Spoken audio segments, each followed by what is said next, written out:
गौतम बुद्ध को हम बहुत अच्छे से जानते हैं, जिन्होंने बौद्ध धर्म की स्थापना की और उन्होंने लोगों के जीवन में ढेरों बदलाव लेकर आए थे।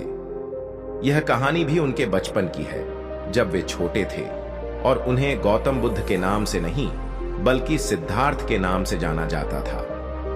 उनके एक चचेरे भाई भी थे जिनका नाम देवदत्त था। चलिए जानते हैं इस कहानी के बारे में।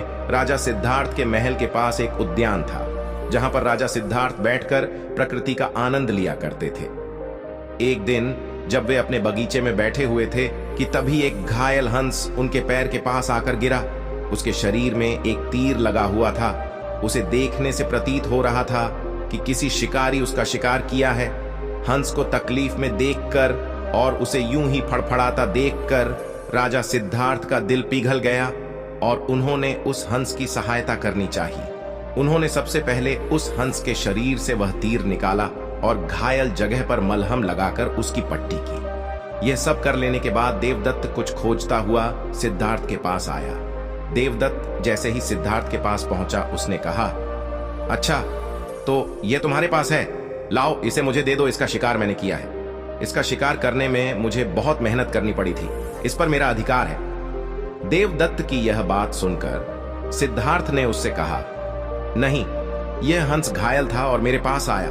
मैंने इसकी मदद की और उसकी जान बचाई, इसीलिए इस पर अधिकार मेरा है। दोनों भाइयों के बीच उस हंस के अधिकार को लेकर बहस होने लगी। अब वे जानना चाहते थे कि उस हंस पर किसका अधिकार ज्यादा है। ऐसे में उन दोनों ने निर्णय लिया कि वे दोनों राजा के पास जाएंगे। सिद्धार्थ के पिताजी कपिलवस्तु के राजा थे। वे दोनों राजा के पास गए। राजा के पास पहुंचते ही देवदत्त ने सबसे पहले कहा, महाराज, इस हंस पर सबसे ज्यादा अधिकार मेरा है क्योंकि मैंने इसका शिकार किया है। इस वजह से आप सिद्धार्थ से कहिए कि वह यह हंस मुझे दे दे। जैसे ही देवदत्त की बात पूरी हुई, तब राजा ने दोनों को शांत किया और फिर उनसे पूछा कि पूरी बात क्या है। ऐसे में सिद्धार्थ ने राजा को पूरी बात बताई और उनसे बोला, पिताजी, बात यह है कि इस हंस का शिकार देवदत्त ने किया था, लेकिन यह हंस घायल होकर मेरे कदमों के पास आ गिरा। इसे घायल देखकर मैंने इसका इलाज किया और इसे ठीक किया। अब आप ही बताइए कि इस हंस पर सबसे ज्यादा अधिकार मेरा है। राजा ने इस मामले पर अच्छे से विचार किया। विचार कर लेने के बाद उन्होंने सभा में सबसे एक बड़ी बात कही, और वह बात यह थी कि मारने वाले से ज्यादा बचाने वाला का अधिकार सबसे ज्यादा होता है।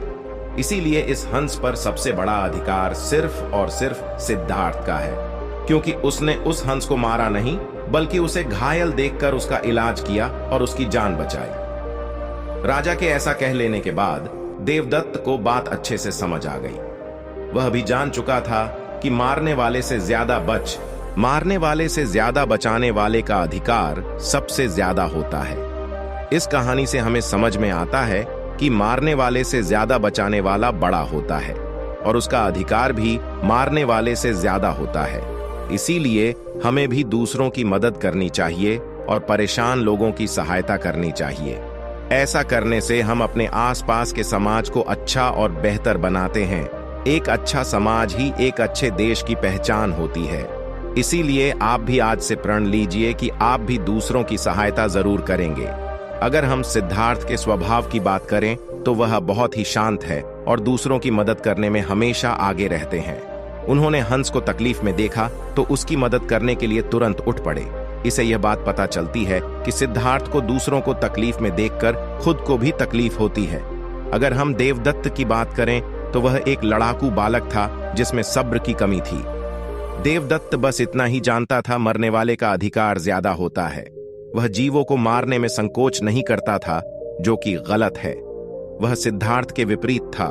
अगर वीडियो अच्छी लगी हो तो एक लाइक जरूर कर देना।